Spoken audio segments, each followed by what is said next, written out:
মোদী সরকার ও নাই না লাগে বিজেপি সরকার ও আকৌ এবার না লাগে মোদী সরকার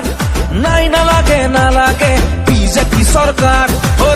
ডাঙর ভাষণ মিছলীয়া বচন নাই নিব নোৱাৰা কোনো সংস্থাপন ও ডাঙৰ ভাষণ মিছলীয়া বচন নাই নিব নোৱাৰা কোনো সংস্থাপন নাই কোনো উন্নয়ন হাহাকাৰ আজি জনগণ ৰাইজক আজি দৰকাৰ এইবাৰ কংগ্ৰেছ চৰকাৰ ৰাইজক আজি দৰকাৰ এইবাৰ কংগ্ৰেছ চৰকাৰ ৰাইজক আজি দৰকাৰ এইবাৰ কংগ্ৰেছ চৰকাৰ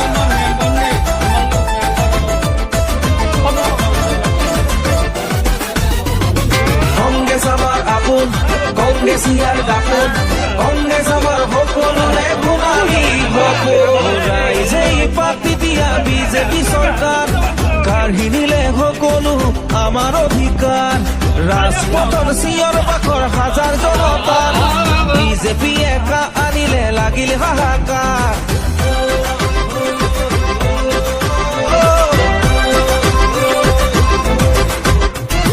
রাইজে পাতি দিয়া বিজেপি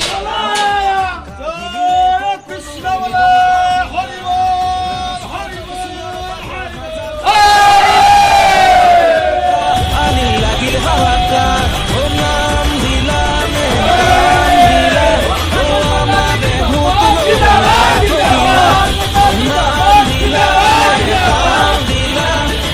আমাদের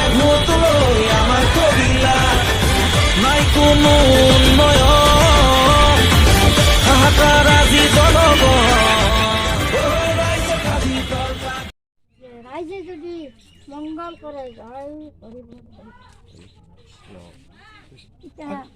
আশীর্বাদ তুলিছো আমি চবে ভগৱানে যি কৰে আৰু তেওঁৰে ওপৰত নিৰ্ভৰ কোনোবাই জানো কৰোঁ বুলি ক'ব পাৰে আপোনাৰ ফালৰ পৰা আপনি সহায় কৰিব আৰু লাগি দিব কংগ্ৰেছৰ প্ৰাৰ্থী ৰাতুল পাটোৱাৰী ভোটটো দিব আদৰ্শবিদ ভোট এইবাৰ কংগ্ৰেছ চৰকাৰ ৰাইজক আজি দৰকাৰ এইবাৰ কংগ্ৰেছ চৰকাৰ ৰাইজক আজি দৰকাৰ আকৌ এবাৰ নালাগে মোদী চৰকাৰ ও নাই নালাগে বিজেপি চৰকাৰ ও আকৌ এবাৰ নালাগে মোদী চৰকাৰ নাই নালাগে বিজেপি চৰকাৰ ও ডাঙৰ ভাষণ মিছলীয়া বচন নাই নিব নোৱাৰা কোনো সংস্থাপন ও ডাঙৰ ভাষণ মিছলীয়া বচন নাই নিব নোৱাৰা কোনো সংস্থাপন নাই কোনো উন্নয়ন হাহাকাৰ আজি জনগণ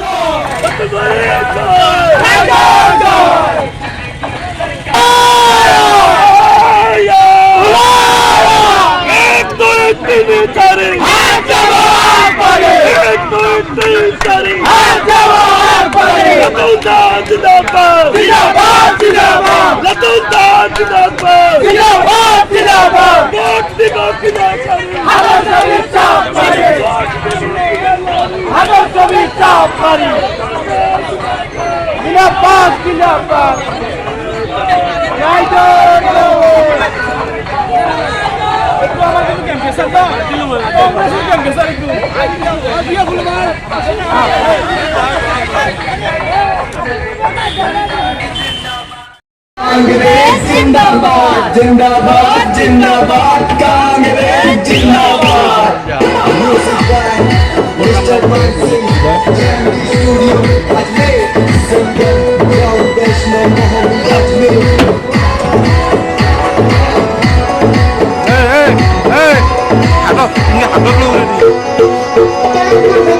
कांग्रेस की बात अलग है अपना गला बिठाते अलग है कांग्रेस की बात अलग है अपना गला बिठाते अलग है अपना गला बिठाते अलग है जनता ने कर ली तैयारी चलेगी अब सरकार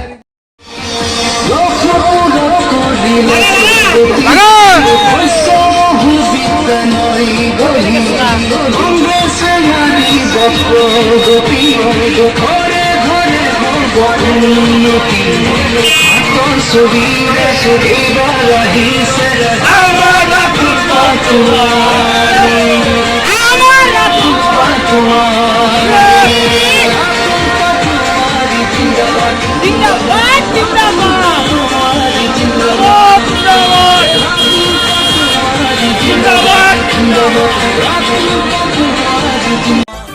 রাইজক আজি দরকার এইবার কংগ্রেস সরকার রাইজক আজি দরকার এইবার কংগ্রেস সরকার রাইজক আজি দরকার এইবার কংগ্রেস সরকার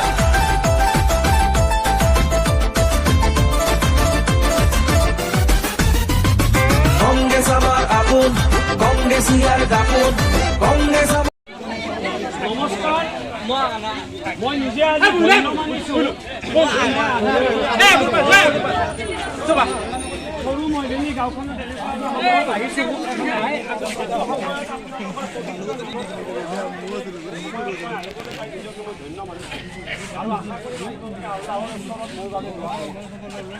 মই এটাই কথা ক'ব খুজিম যে গাঁওখনত আগতেও মই বাইক লৈ ৩-৪ আহিছোঁ ইয়াতে সভা কৰি গৈছোঁ হয়তো তেতিয়া মই কংগ্ৰেছ দলৰ বেলেগৰ কাৰণে আহিছিলোঁ প্ৰাৰ্থী হিচাপে আৰু আজি নিজৰ কাৰণে মই ভোট ভিক্ষা খুজিব আহিছোঁ মই এটাই কথা ক'ম মই এটা এনেকুৱা পৰিয়ালৰ এজন সদস্য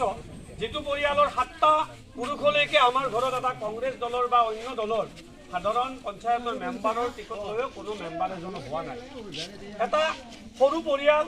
মধ্যবিত্ত পৰিয়ালৰ পৰা আহি দলৰ প্ৰতি 20 বছৰ নিষ্ঠা সহকাৰে সেৱা আগবঢ়াইছিলোঁ আৰু ৰাইজৰ লগত দলমত নিৰ্বিশেষে সকলো জনসাধাৰণৰ লগত কোনো ধৰ্মৰ মানুহ হওক কোনো জাতিৰ মানুহ হওক অন্তৰত আঘাত নিদিয়াকৈ ৰাইজৰ মাজত থকা প্ৰচেষ্টা কৰিছোঁ তাৰ অন্তত ৰাহুল গান্ধী ডাঙৰীয়াৰ নেতৃত্বত মোক এইবাৰ ভাৰতীয় জাতীয় কংগ্ৰেছ দলৰ আৰু মহাজোঁট বন্ধনৰ প্ৰাৰ্থী হিচাপে ধৰ্মপুৰ সমষ্টিৰ দৰে পবিত্ৰ সমষ্টি এটা নিক্ষেপ কৰিছে ডাঙৰীয়াক মানুহে মিয়া বুলি কয় আব্দুল খালেক ডাঙৰীয়াক কিন্তু বহু হিন্দু মানুহে ভোট দি ৪২,০০০ ওচৰত ভোট দিছে খালেক ডাঙৰীয়াই কেতিয়াও বিশ্বাস কৰা নাছিল যে ৩৫,০০০তকৈ বেছি ভোট পাব আমাৰ সমষ্টিত হিন্দু মুছলিমৰ ৰাজনীতি কমচে কম অলপো নচলে কিন্তু এই নলবাৰীত যেতিয়া জয়ন্ত মল্ল বৰুৱাই ডাঙৰীয়াই ৩ দিন আগত কয় যে ৰাজীৱ ভৱনৰ সন্মুখৰে গ'লে আটাৰৰ গন্ধত যাব নোৱাৰি তেতিয়া মোৰ ঘৃণা উপজাই বিজেপি দলটোলৈ আৰু বিজেপিক সমৰ্থন কৰা প্ৰতিজন ব্যক্তিক মই অতি কাতৰ অনুৰোধ কৰোঁ যে এনেকুৱা ভয়ানক কথা ক'ব পৰা দলটোৰ কোনো সদস্যক আৰু কোনো নেতাক যাতে কমচে কম আপোনালোকৰ এই অঞ্চলৰ কোনো এজন ব্যক্তি সমৰ্থন নকৰে আপোনালোকে চাউল পাইছেনে আপোনালোকে কাৰেণ্ট পাইছেনে ডাঙৰ কথা নহয় আপোনালোকৰ আবেগৰ লগত খেলাই দলটোৰ কোনো নেতাই যাতে আপোনালোকৰ 5 বছৰৰ মূৰত দিবলগীয়া আপোনালোকৰ ভোটটো যাতে অথলে নিব নোৱাৰে ৫০০,০০০ টকাত যাতে আপোনালোকৰ বিবেক কিনিব নোৱাৰে আমি একজন মানুহ আমাৰ মূল্য আছে আপুনি জানে মৃত্যুৰ পিছত আপোনালোকৰ এবাৰ সোধা হয় যে কাৰোবাৰ ওচৰত ধাৰ আছে নেকি লাখ টকা ধাৰ থাকিলেও অভাৱী পৰিয়ালটোৱে সেই ধাৰ মাৰে আৰু এই বিজেপিৰ দালালসকলে আপোনালোকৰ ওচৰত আহি ক'ব পাৰে ১,০০০ টকা লোৱা আৰু বিজেপিক ভোট দিয়া আপোনালোকে সেইটো দলিয়াই পেলাব লাগিব আৰু ক'ব লাগিব যে মোৰ মূল্য ১০০ টকা নহয় আল্লাহে মোক বহুত কোটি কোটি টকাত কিনিব নোৱাৰা এটা সম্পদ হিচাপে বনাইছে আৰু তাৰ প্ৰত্যুত্তৰ ৬ এপ্ৰিলৰ দিনা আমি ভোটৰ বুটম টিপি হাতৰ ছবি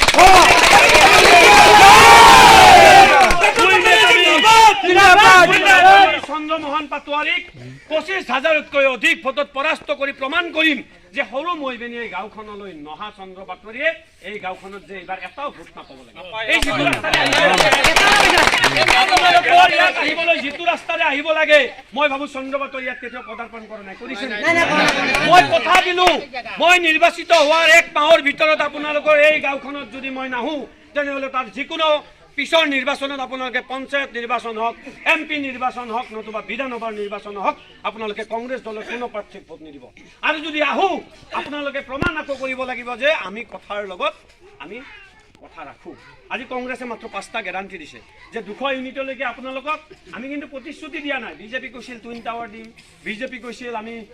5 লাখকে অসম চৰকাৰে বছৰত চাকৰি দিম 25 লাখ কেন্দ্ৰীয় চৰকাৰে কৈছিল 2 কোটিকে 6 বছৰত 12 কোটিৰ ইয়াত কেইটা এজনে পাইছে নেকি কোৱা নাই কাক দিছে এইবিলাক কথা আমি বিজেপিক সুধিব লাগিব কিন্তু আমি গেৰাণ্টি 5টা দিছোঁ যে বিজুলী 200 ইউনিটলৈকে আমি ফ্ৰী দিম আমি মহিলাসকলক যিসকল দৰিদ্ৰ সীমাৰেখাৰ তলৰ যাৰ পৰিয়াল নচলে 2,000 টকালৈকে মাহেকত আমি তেওঁলোকক দিয়া ব্যৱস্থা কৰিম আমি আমাৰ চৰকাৰ আহিলে কা বাতিল কৰিম এনেকুৱা 5টা গেৰাণ্টিৰ সৈতে আমি আহিছোঁ আৰু মই মাত্ৰ এটা গেৰাণ্টিৰ সৈতে আপোনালোকৰ মাজত আহিছোঁ কংগ্ৰেছ দল 5টা গেৰাণ্টিৰ সৈতে আহিছে মিত্ৰজোঁটৰ মিত্ৰ জোটবন্ধন মিত্ৰ মহাজোটবন্ধন 5টা গ্যাৰাণ্টিৰ সৈতে আহিছে আৰু ৰাতুল বাতৰি মাত্ৰ এটা গ্যাৰাণ্টিৰ সৈতে আহিছে মই কৈছোঁ যে চন্দ্ৰমোহন পাটোৱাৰী আমাৰ বিধায়ক হজযাত্ৰা কৰিবলৈ যোৱাটো বহুতে কঠিন বুলি ভাবে বহুত সাধনাৰ প্ৰয়োজন মই কৈছোঁ হজযাত্ৰালৈ যোৱাটো সহজ চন্দ্ৰ পাটোৱাৰীক লগ পোৱাটো তাতকৈ বেছি কঠিন পিছদিনা ৰাতিপুৱা 3টা বজালৈকে লগ নোপোৱা এজন বিধায়ক আৰু মোৰ প্ৰতিজ্ঞা এটা মোৰ প্ৰতিশ্ৰুতি মাত্ৰ এটাই যে আপোনালোকে এইবাৰ এনেকুৱা এজন বিধায়ক পাব যিজন বিধায়কক আপোনালোকে গুৱাহাটীত বিচাৰি যাব নালাগে যিজন বিধায়ক আপোনালোকে বেলশৰত নলবাৰী চামোতা বিহামপুৰত আপোনালোকৰ গাঁৱত লগ পাব আৰু যদি সঁচাকৈ আপোনালোকৰ মনৰ কথা শুনা এজন বিধায়ক লাগে তেন্তে আপোনালোকে ভুল নকৰি 6 এপ্ৰিল তাৰিখে আমাৰ মহাজোট বন্ধনৰ প্ৰাৰ্থী হিচাপে মোক আপোনালোকে আপোনালোকৰ বহুমূলীয়া ভোটটো বিনা চৰ্তে দিব বুলি আশা ৰাখি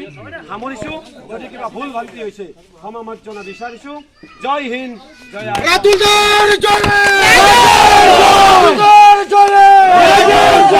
এক দুই তিনি চাৰি